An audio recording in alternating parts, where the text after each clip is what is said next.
जय जय श्री राधे। एकचोटि के भएको थियो भने एक विदेशी धर्मीले आफ्नो मिसनरी प्रचार गर्ने क्रममा एक सोझा साझा हिन्दू महानुभावलाई भड्काउँदै थिए। उनले के भन्दै थिए ध्यान दिएर सुन्नु होला। उनले भन्दै थिए, तिमीहरूको धर्म बेकार, तिमीहरूको धर्ममा यस्ता खत्तम देवी देवताहरू छन् जसको नाम पनि लिन मिल्दैन, यति दुष्कर्म गरेका छन्, तिमीहरू उनीहरूको पूजा गर्छौ। उनले उदाहरण दिँदै भने, तिमीहरूको धर्ममा जो ब्रह्मा हुनुहुन्छ ती ब्रह्मा कति खत्तम छन् ल हेर। ती ब्रह्मा आफ्नै छोरीसँग बिहे गरे, सरस्वती उनकै छोरी होइन। अनि त्यो बिचरा अज्ञानी जो हिन्दू महानुभाव तिनी हो आफ्नै छोरी हो। ती व्यक्तिले चुपचाप यी मिसनरी दाजुको कुरा सुनेर बसिरहेका थिए। फेरि यी मिसनरी दाजुले भने, तिमीहरू शिवजीलाई मान्छौ तर शिवजीको चरित्र हेर त कस्तो घृणित छ। शिवजी कहाँ बस्छन्? मसान घाटमा बस्छन्। शिवजी के खान्छन्? शिवजी भाङ धतुरो गाँजा खान्छन्। तिमीहरू यस्तालाई मान्छौ? तिमीहरू आफ्नो स्थिति हेर न भन्दै थिए। र हो पनि, शिवजी मसानमा बस्नुहुन्छ, गाँजा भाङ धतुरो खानुहुन्छ। बिस्तारै ती व्यक्तिलाई तुरुन्तै ठाउँको ठाउँमै आफ्नो सनातन धर्मप्रति वितृष्णा पैदा हुन थाल्यो। यो यथार्थ घटना मैले यहाँलाई बताउँदैछु। अनि त्यसपछि फेरि भने, तिमीहरू विष्णुलाई मान्छौ, पूजा गर्छौ, तर विष्णु कति घटिया मान्छे हो थाहा छ? संसारमा विष्णु जस्तो घटिया कोही पनि छैन। विष्णुले के गर्यो? अर्काकी श्रीमती जो जालन्धरकी श्रीमती थिइन् तुलसीको सती हरण गरेको हो कि होइन? त्यस्तो विष्णुको पनि तिमीहरू पूजा गर्छौ भगवान मानेर, लौ हरि भनेर। तिमीहरू त एकदम खत्तम हौ भनेर भन्दै थियो। ल अब चाहिँ भने ती जो सोझा साझा हिन्दू छन् उनको दिमाग पुरै ब्रेन वास भयो। फेरि अगाडि बताए, अनि तिमीहरूले सबभन्दा मान्ने कृष्ण, यी कृष्ण कति छाडा र कतिसम्म धूर्त मान्छे। यी कृष्ण एक त एक नम्बरको चोर, अनि साथमा यी कृष्णले के गरे? अर्काकी श्रीमतीहरू, यी गोपिनीहरू सब अर्काकी श्रीमतीहरू। अर्काकी श्रीमतीसँग यिनले चाहिँ मोजमस्ती गरे, रासलीला गरे। तिमीहरू यस्ताको पूजा गर्छौ? तिमीहरू अज्ञानी भयो, तिमीहरू कुन जमानामा छौ, तिमीहरू कुन ठाउँमा छौ भनेर चाहिँ यस प्रकार ब्रेन वास गर्दै थियो। नभन्दै त्यो व्यक्तिको त्यही ब्रेन वास भयो। एकैछिनपछि त्यो व्यक्तिको सनातन धर्मप्रतिको आस्था चौपट भयो। यो मैले यथार्थ घटना यहाँलाई बताइरहेको छु। वास्तवमा अहिले सनातनी हिन्दूहरूको जुन आस्था छ त्यो आस्थालाई चौपट गर्न 5 मिनट भइपुग्छ, धेरै चाहिँदैन। किन पढाएको छैन, शास्त्र केही जाने छैन, अरूले भनेको कुरो सुनेको छ, गहिराई थाहा छैन। 5 मिनटभित्र इभन मै सक्छु, सत्य कुरा बताउँदैछु। म यो तिलक सिलक मेटेर चाहिँ यो धोती सोती सब फेरेर म यसो मिसनरी भएर गएँ भने म 5 मिनटमा जस्तोसुकै प्रबल, जस्तोसुकै शक्तिशाली आस्था भएको सनातनी हिन्दूलाई पनि म भड्काइदिन सक्छु। तर म त्यसो कदापि गर्छु होला? गर्दिनँ। प्रिय महानुभाव, आजको यो प्रसङ्गमा मैले यहाँलाई बताउन जाँदैछु कि के साँच्चै ब्रह्माजीले आफ्नी छोरीसँग विवाह गर्नुभएको हो? आज वसन्त पञ्चमीको यो अवसरमा म यहाँहरू सम्पूर्णलाई शुभकामना दिन चाहन्छु। आजको दिन माता सरस्वतीको प्राकट्य भएको दिन, ज्ञान र विवेककी देवी अधिष्ठात्री हुनुहुन्छ भनेर हामीहरूले सरस्वती देवीको उपासना गर्ने गर्दछौँ। प्रिय महानुभाव, सरस्वती देवीको आशीर्वाद बिना हामीहरूले भगवत प्राप्ति गर्न सक्दैनौँ, किन भन्दा उहाँ ज्ञानकी देवी हुनुहुन्छ। त्यसैले आजको दिन कृष्ण भक्तिको ज्ञान दिने उनी महान देवी सरस्वती देवीको स्तुतिगान गर्न चाहन्छौँ, उहाँलाई स्मरण गर्न चाहन्छौँ। अब बताउन जाँदैछु सरस्वती देवीको उत्पत्ति कहाँ भयो। मानिसहरू भन्ने गर्छन् वास्तवमा सरस्वती देवी त विष्णु भगवानकी श्रीमती हो, अनि यता ब्रह्माजीको श्रीमती कसरी? यस्तो पनि हुन्छ? विष्णु भगवानले आफ्नो श्रीमती ब्रह्माजीलाई दिने कहीँ यस्तो नै हुन्छ हाम्रो सनातन धर्ममा? यदि यो कुरा हामीहरूले मानव समाजमा एप्लाई गर्ने हो भने त चौपट हुन्छ। एकजनाले आफ्नो श्रीमती अर्कोलाई दिने, त्यस्तो नै हुन्छ। यथार्थमा सत्य कुरा के हो आज म यहाँहरूलाई बताउन जाँदैछु। गहिराइमा गएर मानिसहरूलाई सर्फेसली मात्रै थाहा छ, माथिको कुरो मात्र थाहा छ, त्यही भएर मानिसहरू भ्रमित छन्, ब्रेन वास भएको छ। तर आज म यहाँलाई यस्तो गहिराइमा तत्त्व बुझाउन जाँदैछु कि वास्तवमा सरस्वतीको उत्पत्ति कहाँ भयो र सरस्वती देवी साँच्चै ब्रह्माकी श्रीमती हुनुहुन्छ वा विष्णुकी श्रीमती हुनुहुन्छ, र ब्रह्माजीले आफ्नै छोरीमाथि कुदृष्टि लगाउनु भएको भन्ने यो जुन हल्ला छ यो सही हो कि गलत हो? आज एकदम इन्ट्रेस्टिङ टपिकमा मैले यहाँलाई बताउन जाँदैछु। त्योभन्दा अगाडि हाम्रो यो अत्यन्त उपयोगी युट्युब च्यानल एन्ड सिरिज भक्ति सागर युट्युब च्यानल सब्सक्राइब गरिदिनु होला। यदि यहाँहरू राधाकृष्णलाई प्रेम गर्नुहुन्छ भने राधे राधे लेखिदिनु होला। सनातन धर्मको प्रचार प्रसारमा सहायता पुग्नेछ। अब जाउँ ढिला नगरिकन आजको प्रसङ्गमा।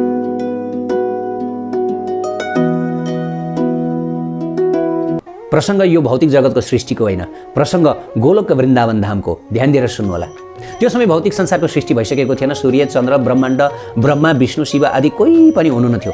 एउटा चिज मात्र थियो, गोलोक वृन्दावन धाम, र एक मात्रै परम पुरुष हुनुहुन्थ्यो, हातमा बाँसुरी हुनुभएका उनी मदन मोहन श्रीकृष्ण।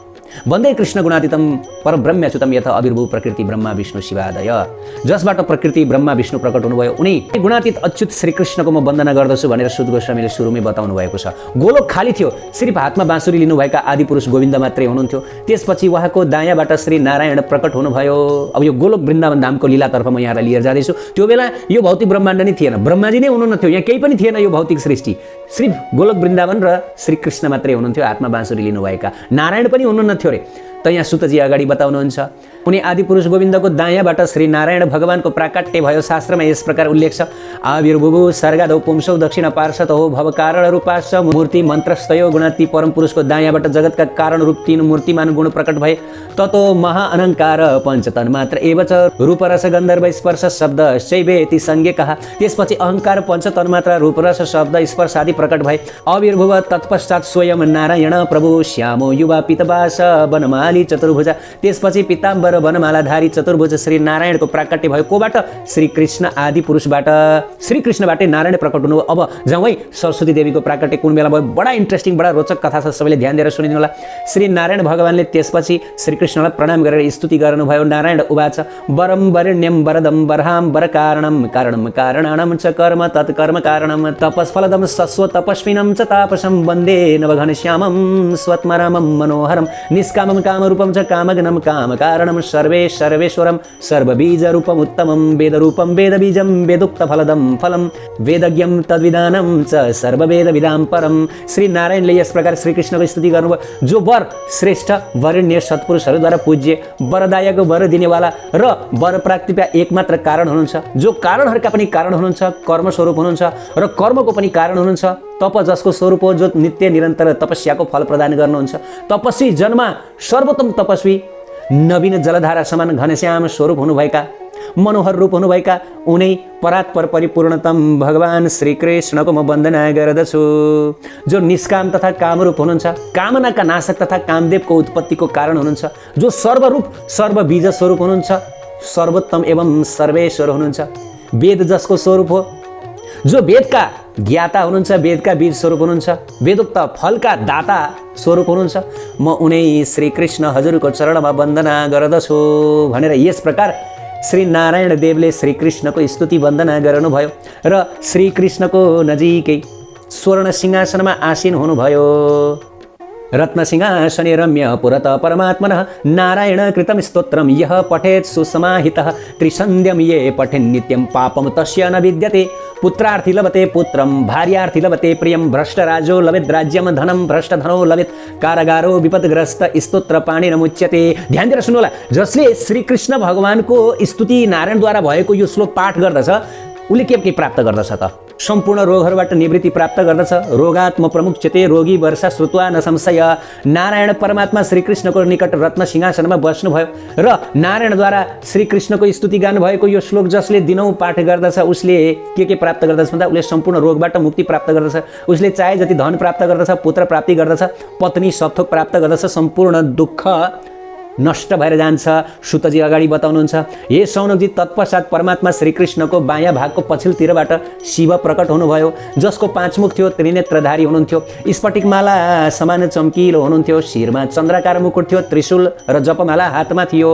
अब प्रकट हुने बित्तिकै शिवजीले पनि उनी परात्पर परिपूर्णतम श्रीकृष्णको चरणमा वन्दना गर्दै प्रणाम गर्दै उहाँले यस प्रकार स्तुति गर्नुभयो, जय स्वरूपम जयदम जय सम जय कारणम प्रवरम जय दानम च वन्दे तम पराजितम विश्वम विश्वेश्वरेशम च विश्वेशम विश्वकारणम विश्वधारम च विश्वस्तम विश्वकारण कारणम विश्वरक्षा कारणम च विश्वज्ञम विश्वजम परम फलबीजम फलधारम फलम च तत्फलप्रदम तेजस्वरूपम तेजोदम सर्व तेजस्विनाम्बरम। बडा ध्यान दिएर सुन्नु होला। अब यो स्तुति पाठ गर्ने व्यक्तिले पनि बडा अद्भुत चीज प्राप्त गर्दछ। ध्यान दिएर सुन्नु होला। जय रूप जय दिनेवाला, जयको कारण अपराजिता श्रीकृष्ण म वन्दना गर्दछु। समस्त विश्वरूपी विश्वका परमेश्वर, विश्वका कारण, विश्वले भज्ने हजुर श्रीकृष्णको म वन्दना गर्दछु। शिवजी अगाडि बताउनुहुन्छ, फलका आधार फलस्वरूप फलदाता श्रीकृष्णलाई म प्रणाम गर्छु। यस प्रकार सौनक आदि ऋषिलाई सुतजी बताउनुहुन्छ कि श्रीकृष्णको स्तुति गान गरेर शिवजी पनि नजिकैको आसनमा विराजमान हुनुभयो र सुतजी अगाडि बताउनुहुन्छ सौनक आदिलाई, जसले शिवजीको यो स्तुति पढ्दछ समस्त सिद्धि प्राप्त गर्दछ। त्यसपछि के भयो? ध्यान दिएर सुन्नु होला। त्यसपछि श्रीकृष्णको नाभि कमलबाट ब्रह्माजीको प्राकट्य भयो। अविर्भुव तत्पश्चात कृष्णस्य नाभि पङ्कजात महातपस्वी वृद्धश्च कमण्डलु करोबरः। के भयो? नाभि कमलबाट ब्रह्माजीको प्रकट्य भयो। अब हामीहरूले सुन्ने गरेका छौँ भगवान विष्णुको नाभिबाट पनि ब्रह्माजी प्रकट हुनुभयो। यहाँ त कथा बाजियो जस्तो छ भनी यहाँहरूको मनमा लाग्ला। यथार्थमा बाजिएको छैन। मूल रूपमा ब्रह्माजीको उत्पत्ति गोलोक वृन्दावनमा श्रीकृष्णबाटै भयो। जति पनि देवी देवताहरू सबको उत्पत्ति कृष्णबाटै भयो। अब यहाँ प्रसङ्ग आउँदैछ।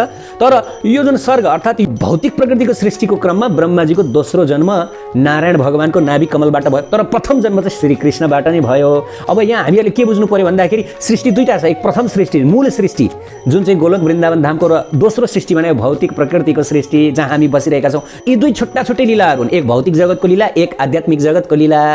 अब त्यसपछि ब्रह्माजीले स्तुति गर्नुभयो श्रीकृष्णको। ब्रह्मोवाच कृष्णं वन्दे गुणातीतं गोविन्दम् एकम् अक्षरम् अव्यक्तम् अव्यक्तं व्यक्तं गोपवेशविदानीयं किशोरवयसं शान्तं गोपीकान्तं मनोहरं नवीननिरदश्यामं कोटिकन्दर्वसुन्दरं वृन्दावनवनाभ्यरण्ये रासमण्डलसंस्थितं रास्यस्वरं रासभासं रासोल्लासमुत्सुकस्तुति। ब्रह्माजीले यस प्रकार प्रार्थना, बडा सुन्दर प्रार्थना। अब ब्रह्माजीको यो प्रार्थना जसले नित्य गाउँदछ, स्तुति पाठ गर्दछ, अब उसलाई के प्राप्ति हुन्छ? बडा अद्भुत कुरा प्राप्ति हुन्छ, ध्यान दिएर सुन्नु होला। यहाँ अगाडि बताउनुहुन्छ ब्रह्माजी, हे तीनै गुणभन्दा पर हुनुभएका एकमात्र अविनाशी परमेश्वर, जसमा कहिले कुनै किसिमको विकार छैन, जो निर्विकारी हुनुहुन्छ, जो अव्यक्त हुनुहुन्छ र व्यक्त रूप हुनुहुन्छ र गोपवेश धारण गर्नुहुन्छ, उनी गोविन्द कृष्णको म वन्दना गर्दछु, जसको नित्य किशोर अवस्था छ। यसको मतलब जो अनादिर आदिर गोविन्द हुनुहुन्छ, उहाँ सधैँ नित्य किशोर रूपमा हुनुहुन्छ। उहाँ कहिले बुढो पनि हुनुहुन्न, उहाँ कहिले बच्चा पनि हुनुहुन्न। उहाँको मूल रूप भनेको नि नित्य किशोर, नित्य किशोर। त्यही भएर किशोरी किशोरी भन्ने गरिन्छ। हाम्रो ठाकुर नरोत्तम दास ठाकुर महाराज बताउनुहुन्छ, अरुण कमल दले शेष बिछाइबो बसाइबो किशोर किशोरी, बसाइबो किशोर किशोरी। म अरुण कमल अर्थात् त्यो रातो रातो मेरो हृदय कमलमा म किशोरी किशोरीलाई बास गराउँदछु, बसाउँदछु। हेर्नुहोस् है, किशोर किशोरी, राधारानी किशोरी, कृष्ण किशोर। यहाँ ब्रह्माजी त्यही भन्नुहुन्छ, नित्य किशोर अवस्थामा हुनुहुन्छ, जो सदा शान्त रहनुहुन्छ, जसको सौन्दर्य करोडौँ कामदेव भन्दा पनि अधिक छ, जसले नवीन जलधाराको समान श्याम वर्ण धारण गर्नुभएको छ। म उनी परम मनोहर गोपीजन वल्लभलाई प्रणाम गर्दछु, जो वृन्दावनभित्र रासमण्डलमा विराजमान हुनुहुन्छ, रासलीलामा जो निवास गर्नुहुन्छ र रासजनित उल्लासमा सदा उत्सुक रहनुहुन्छ, सधैँ रासलीला गरिरहने, सधैँ गोपिनीहरूका बीचमा रहेर आनन्द लिइरहने उनी रासेश्वर श्रीकृष्णलाई म प्रणाम गर्दछु भनेर यस प्रकार ब्रह्माजीले प्रणाम गर्नुभयो। र श्रीकृष्णलाई प्रणाम गरेर ब्रह्माजी आफ्नो आसनमा बस्नुभयो। र जसले प्रत्येक बिहान ब्रह्माजीको यो स्थिति पाठ गर्दछ, सारा पाप नष्ट हुन्छ र खराब सपना देखेको छ भने पनि खराब सपनाको दोष लाग्दैन, अर्थात् फलीभूत हुँदैन।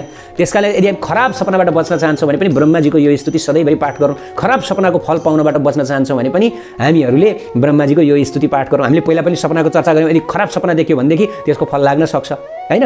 त खराब सपनाबाट बच्नको लागि पनि यो स्तुति हामीले पाठ गर्न सक्छौँ। त्यसपछि श्रीकृष्णको वक्षस्थलबाट धर्म प्रकट भए।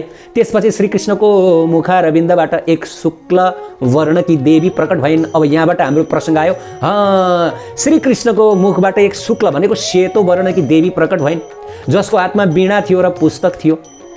अब यहाँले बुझिसक्नुभयो को प्रकट हुनुभयो? विद्याकी देवी, ज्ञानकी देवी सरस्वती देवीको प्रकट भयो। त्यही भएर सरस्वती देवीको शरीरमा कस्तो वस्त्र छ? सेतो वस्त्र, शुक्ल वर्ण, अनि हातमा के छ? वीणा, अनि त्यसै गरी अर्को हातमा पुस्तक छ। श्रीकृष्णको मुखबाट प्रकट हुनुभएको रहेछ हो। यहाँ यसरी बुझ्नु पर्यो। त हामीले अघि नै चर्चा गऱ्यौँ दुई किसिमको सृष्टि, एउटा त मूल सृष्टि जो गोलोक वृन्दावनमा भएको थियो र अर्को भौतिक जगतको सृष्टि। त यहाँ यो जुन चर्चा, यो कथा भइरहेको छ, यो कथा मूल गोलोक वृन्दावनभित्रको कथा भइरहेको छ है। त सरस्वती देवीको प्राकट्य भयो। अविर्भुव तत्पश्चात् मुखतः परमात्मनः एका देवी शुक्लवर्ण बिना पुस्तक धारिणी। एक हातमा वीणा, एक हातमा पुस्तक धारण गरे शुक्ल वर्णकी देवी प्रकट हुनुभयो। शुक्ल वस्त्र धारण गरेर एक देवी प्रकट हुनुभयो। उहाँ करोडौँ पूर्ण चन्द्रमाको शोभाले सम्पन्न हुनुहुन्थ्यो। उहाँको नेत्र शरतकालीन प्रफुल्लित कमल समान सौन्दर्यशाली थियो। उहाँले अग्निमा शुद्ध गरिएको उज्जवल वस्त्र धारण गरिरहनु भएको थियो। उहाँ रत्नमय आभूषणमा आभूषित हुनुहुन्थ्यो। उहाँको मुखपुर मन्द मन्द मुस्कुराहटले युक्त थियो। दन्तपक्ति अर्थात् दन्तलहर बडा सुन्दर थियो। अनि 16 वर्षकी देखिनुहुन्थ्यो। अत्यन्त सुन्दरी, सुन्दरीहरूमा पनि सुन्दरी हुनुहुन्थ्यो। श्रुतिहरू, शास्त्रहरू र विद्वानहरूकी परम जननी हुनुहुन्थ्यो। उहाँ वाणीकी अधिष्ठात्री हुनुहुन्थ्यो। कविहरूकी इष्टदेवी हुनुहुन्थ्यो। शुद्ध सत्वरूपा तथा शान्त रूपिणी सरस्वती हुनुहुन्थ्यो। श्री गोविन्दका अगाडि उभिएर हात जोडेर वीणा बजाउँदै गोविन्दको नाम कीर्तन गर्दै, गुण कीर्तन गर्दै नृत्य गर्न थाल्नुभयो। सरस्वती के गर्न थाल्नु परे? जब गोविन्दको मुखबाट प्रकट हुनुभयो सरस्वती देवी, उहाँले वीणा बजाउँदै गोविन्दको स्तुति गर्दै नाच्दै, छम छम नाच्दै पाउजु झन्काउँदै उहाँले के गर्नुभयो, श्रीकृष्णको गुणगान गर्न थाल्नुभयो, भजन गाउन थाल्नुभयो। श्रीहरिले प्रत्येक कल्पमा युग युगमा जुन जुन लीला गर्नुभएको छ ती सम्पूर्ण लीलाको सरस्वतीले हात जोडेर गान गर्नुभयो। श्रीकृष्णले प्रत्येक युगमा जुन लीलाहरू गर्नुहुन्छ नि सरस्वती देवीले गाउनुभयो। ल हेर्नुहोस्, अब सरस्वती देवीको वीणाबाट सधैँभरि के निस्किरहेको हुन्छ भन्दा सधैँभरि गोविन्दको कीर्तन निस्किरहेको हुन्छ, श्रीकृष्णको लीला निस्किरहेको हुन्छ। हेर्नुहोस् है, यो शास्त्रको वचन। आजकल मान्छेहरू भन्छन् यो जुन साइन्स म्याथमेटिक्स कमर्स यो सरस्वतीको ज्ञान हो, यो पनि सरस्वतीको, तर विकृत ज्ञान हो। यो वास्तविक ज्ञान होइन। वास्तविक ज्ञान भनेको सरस्वतीको वास्तविक ज्ञान भनेको श्रीकृष्णको ज्ञान।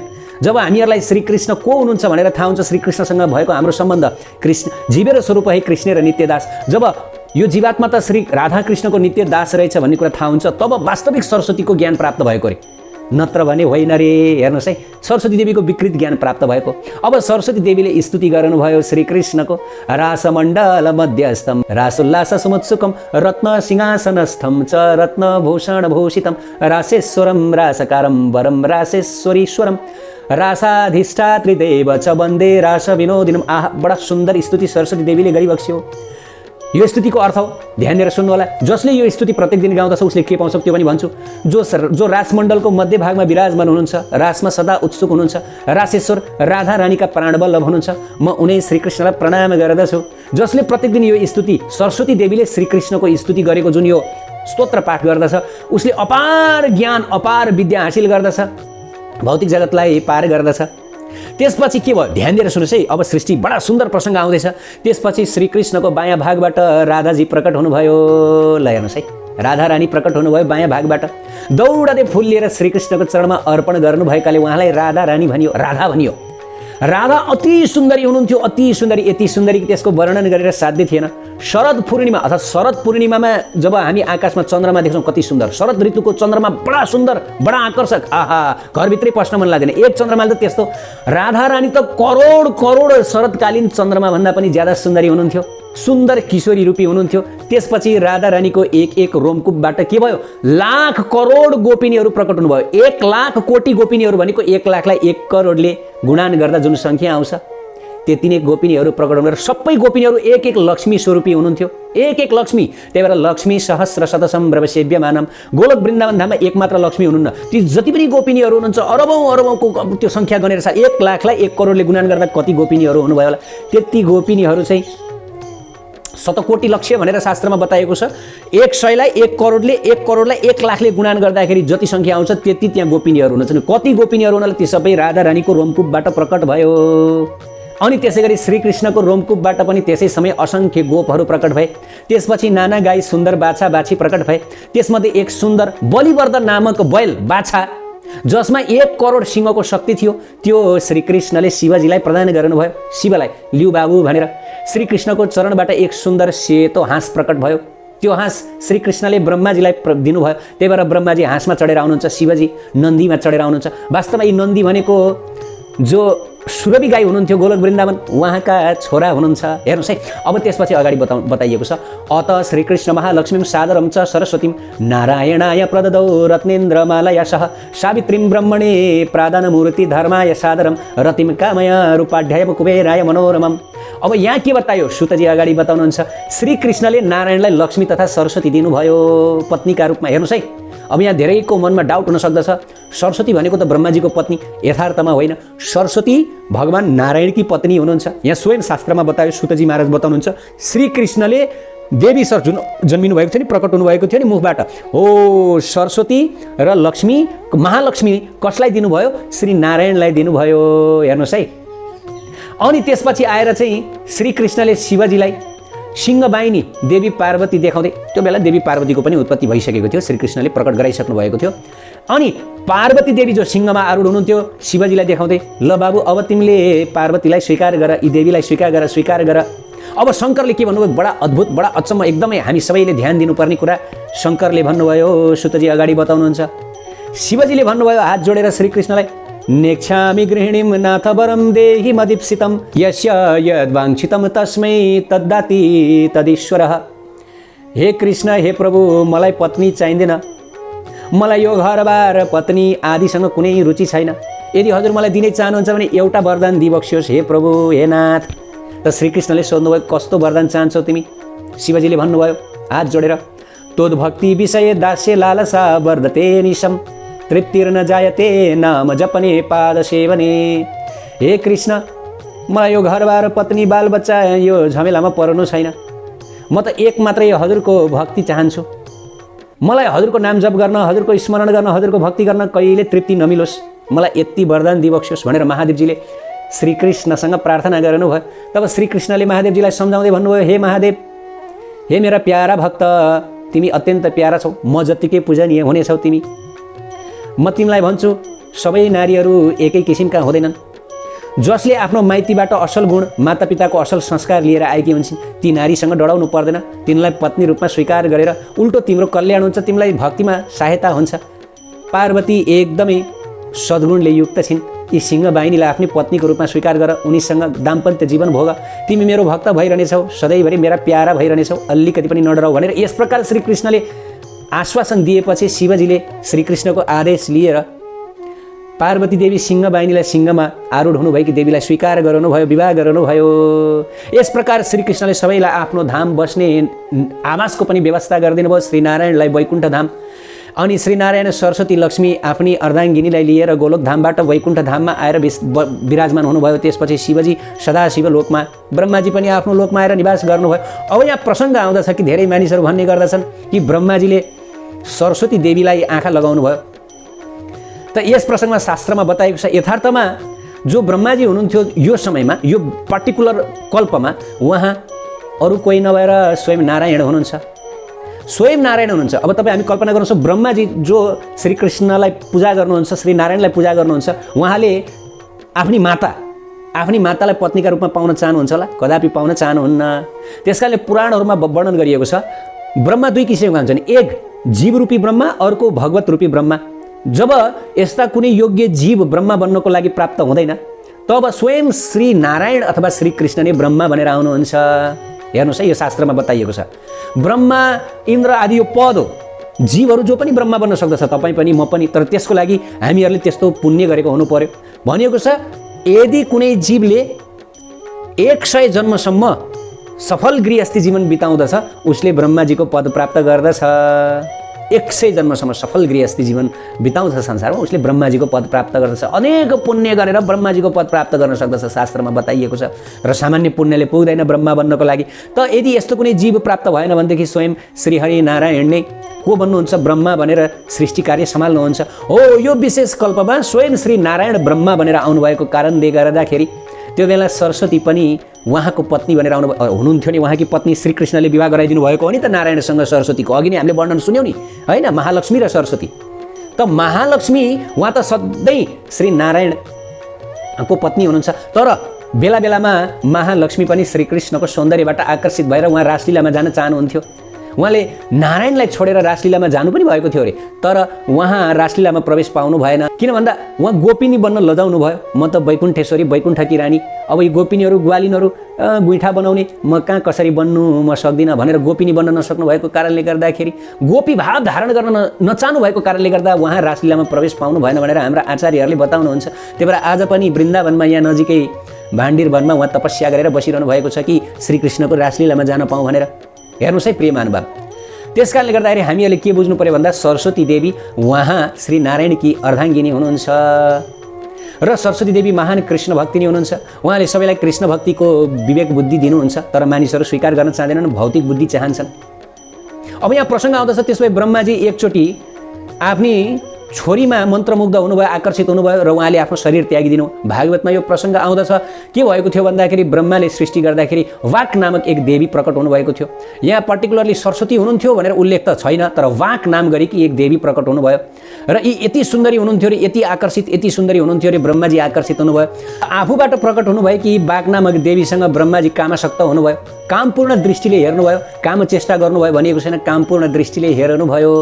यही कारणले गर्दाखेरि ब्रह्माजीले आफ्नो त्यो दूषित शरीरलाई त्यागिदिनु भयो भनेर शास्त्रमा वर्णन गरिएको छ। श्री ब्रह्माजीले काम भोग गर्नु भएन, तर काम भावनापूर्ण दृष्टिले हेर्नु भएको कारणले गर्दाखेरि पनि आफ्नो शरीरलाई अशुद्ध मानेर उहाँले त्यागिदिनु भयो। र जो ब्रह्माले यहाँ बाक नामक देवीसँग आकर्षित भएर आफ्नो शरीर त्याग गरिदिनु भएको थियो, उहाँ जीव ब्रह्मा हुनुहुन्थ्यो भनेर हामीहरूले बुझ्नु पर्दछ। र श्रीकृष्णले ब्रह्माजीलाई सावित्री देवी अर्धाङ्गिनीका रूपमा दिनुभएको थियो। हाम्रो शास्त्रमा यति वर्णन गरिएको छ, ब्रह्माजीकी जो अर्धाङ्गिनी हुनुहुन्छ उहाँ सावित्री देवी हुनुहुन्छ, गायत्री देवी हुनुहुन्छ। अब प्रसङ्ग अलि लामै छ, गायत्री देवी पनि सरस्वती देवीकै अंश हुनुहुन्छ भनेर शास्त्रमा कहीँ कतै बताइएको छ। त प्रिय महानुभाव, कदापि यस्तो हुन सक्दैन कि ब्रह्माजीले सरस्वती देवीसँग विवाह गर्नुभयो, किनभने सरस्वती त साक्षात् नारायणकी अर्धाङ्गिनी हुनुहुन्छ। त आजकल यस्ता किसिमका भ्रामक कुराहरू हाम्रो समाजमा फैलाउने गरिएको छ कि ब्रह्माजी आफ्नै छोरीसँग लागे, यस्तो गरे उस्तो गरे, त्यसकारण हिन्दूहरू तपाईँहरू मूर्ख हुनुहुन्छ, हेन तेन। यी जो परदेशी धर्महरूको कुरा कहिले पनि नसुन्नुहोला। उहाँहरूको त उद्देश्य नै यही हो कि कसरी हुन्छ सोझा साझा मानिसहरूको मन भ्रमित गराउनु र आफ्नो सङ्ख्या बढाउनु, तपाईँहरूको आस्थामाथि खेलबाड गर्नु। सदा सदैव सतर्क हुनुहोस्। हाम्रो शास्त्र महापुरुषको वचन सुन्नु पर्दछ। सत्सङ्गद्वारा नै हामीहरूले हाम्रो शास्त्रको गहिराइलाई बुझ्ने कोसिस गर्नु पर्दछ, अरूको कुरा सुनेर होइन। महापुरुषको मुखारबिन्दबाट नै जब भगवत कथा यस प्रकार हामी सुन्दछौँ, गहिराई बुझ्दै जान्छौँ, बुझ्दै गएपछि सत्य तथ्य हामीहरूले जान्दछौँ। जय जय श्री राधे। वसन्त पञ्चमीको पुनः पुनः यहाँहरूलाई शुभकामना दिन चाहन्छु। सरस्वती देवीले यहाँहरू सबैलाई कृष्ण भक्तिको विद्या, राधा कृष्णको चरणको भक्ति प्रदान गर्नुहोस् भनेर पनि प्रार्थना गर्न चाहन्छु। यहाँहरू सबैको राधा रानीमा मन लागोस्, युगल सरकारमा मन लागोस्, जीवन धन्य बनोस्। जय जय श्री राधे। निताई गौर सीतानाथ प्रेमानन्दे।